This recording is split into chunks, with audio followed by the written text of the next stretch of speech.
Hey friends, welcome back to the channel. If you are new here, my name is Paul, and in this chat over things I'm curious about and things to look into, I like to share. So in today's video, I wanted to talk about one of the sayings that I have on the whiteboard over there, and it's "go into fear."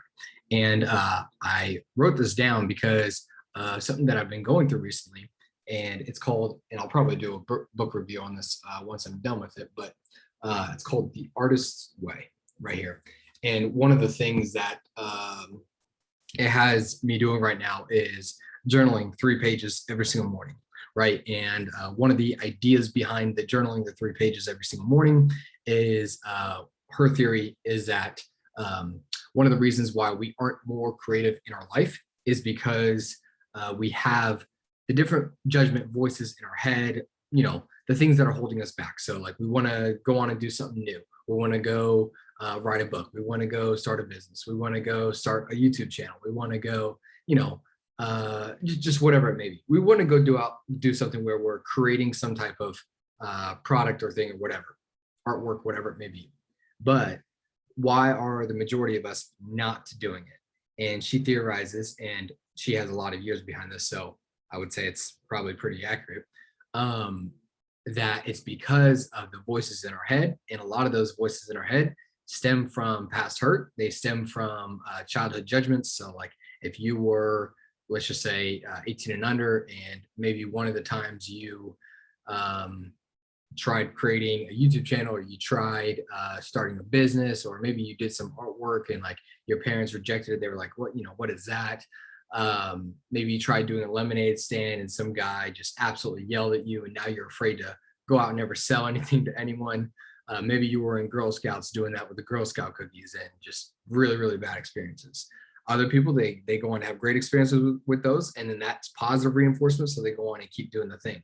But for those of us with the negative experiences, or just negative experiences in life, frankly, that make us less open, because a lot of creativity comes from openness, has to do with fear, judgment, all of those emotions. And so one of the quotes that I wrote over there was "go into fear."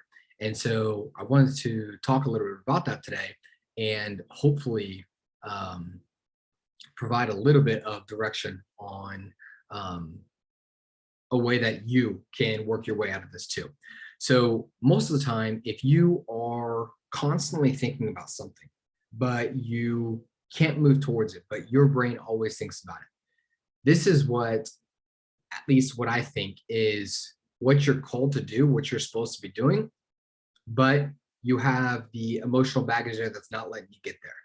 And a lot of times, the reason why people don't realize why they can't move forward in life is because they haven't taken enough time to sit down and identify a lot of those things in the past of what it is in your head that you want to go to, but then what it's attached to and why you're staying back, right? So there's this idea of, man, I just always see myself in this pic. I always see myself being here. Man, it's been a decade now. Why am I not there? What has happened? Oh, well, maybe I just got, married, got whatever, got busy. And well, now that I'm grown up, I gotta do adult things. Like, I can't do that anymore. I gotta do adult things. So we just settle, not realizing that you can do the adult things and the creativity at the same time. You just have negative stuff attached to the creativity. That's actually why you're not moving. The adult thing is just a reason for not doing the thing. You got to be grown up now. And this is the other part that I firmly believe in, is that creative side of you is that like inner child. It's that child that's curious. It's that child that wants to explore, just ask questions, just create new things. Doesn't matter if it's good or bad. We just want to create. We just want to have fun, have joy. I think that's a lot of that. And then growing up, we obviously lose a lot of that. We lose a lot of the mystery. We lose a lot of the dreaming. We lose a lot of the all of that stuff, frankly, that kids have. That's one of the reasons why I think when adults see kids, they love being around them, because they're innocent in the way of going, well, they're not used to the world yet. So once they grow up, though, all this stuff leaves. I think that's social conditioning, frankly. I don't see, and someone may say that to me, Paul, you're only saying that because you're young as well. And whatever, fair to say. But I think of it more as a mindset than being young or just being old. I think it's a mindset. And so here's kind of what I've thought about with this.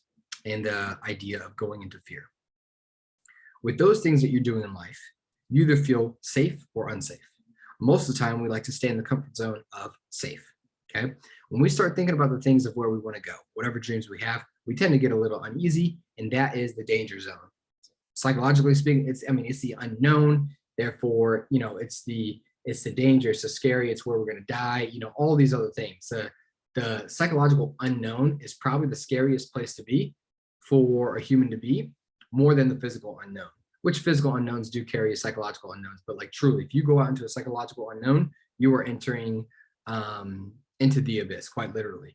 And so when it comes to that, we have to ask, okay, what is it about this that we're afraid of?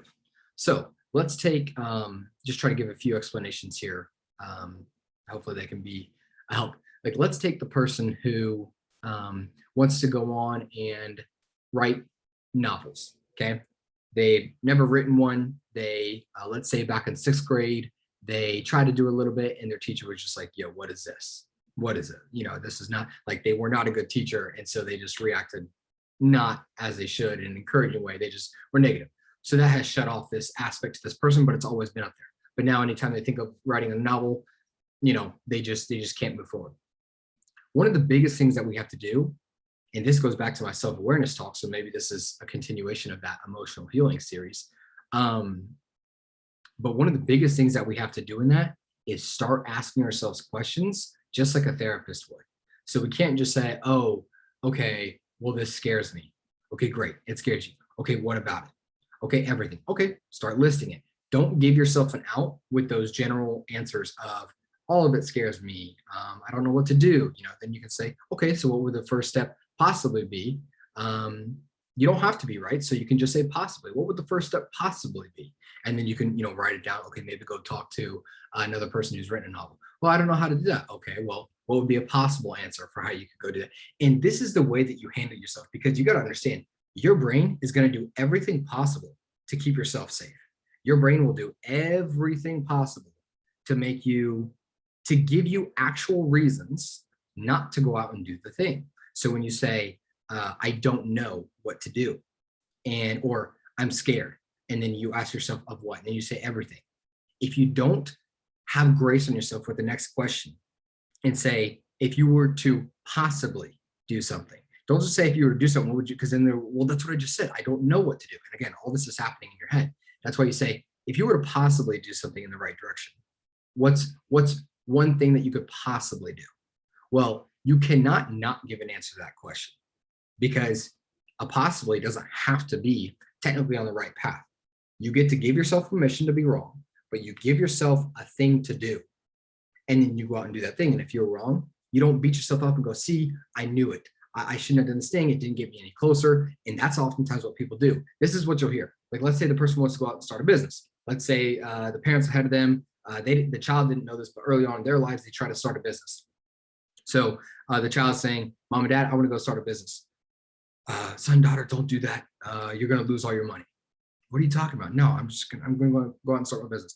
Son goes out, daughter goes out, starts their business, lose their money. Oh, see what I told you? See what I told you? This is the parent acting from fear, acting from hurt, acting from all the stuff, all the emotional stuff that happened to them. And they never got back in the ring. They had a loss and they took it personal, instead of going, okay, I was wrong. I was wrong. Having the grace on yourself to be wrong allows you to stay creative, allows you to stay open. It is when you go into that unknown and you're exploring, you're failing, you're falling down, you're failing again. The second you close up and you take it personal, that's when your creativity shuts off. And that's why it's so important to keep it, like what I was talking about on that board, go into fear. Whatever you're afraid of, and again, this is within reason, like if you're afraid of things to reasonably be afraid of, like a lion, don't just go to, be practical here. I'm going to assume that I may have one of those people that is going to comment on this saying that, but be practical here, be reasonable. But most of the time, your fear is actually telling you exactly where you need to go.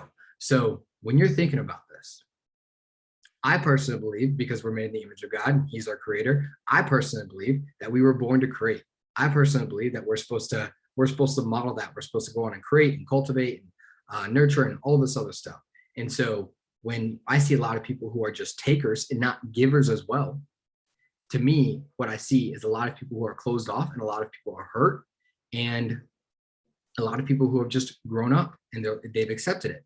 This is one of the reasons why we stopped dreaming. I made a video quite a while ago talking about keep dreaming. I think dreaming is one of the most important things that we can do to stay childlike. I think dreaming is one of the most important things we can do to keep our soul alive, to keep our spirit alive, to just keep going, have joy in this life, have charisma. We got to have a dream. We got to have something pushing us forward.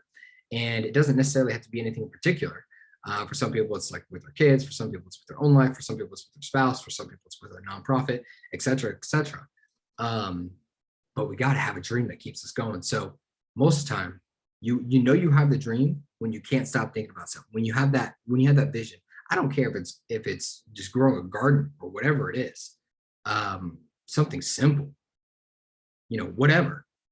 All of us have that one thing where we constantly think about it, but we don't do anything about it. Look and see what negative emotion is attached to that. Start asking yourself questions, start writing down lists, start giving yourself answers. And then that final thing over there is go into fear. Okay. So if this helped, please let me know down in the comment section below. I would love to hear some feedback on this. And with that being said, I will see you guys on the next one.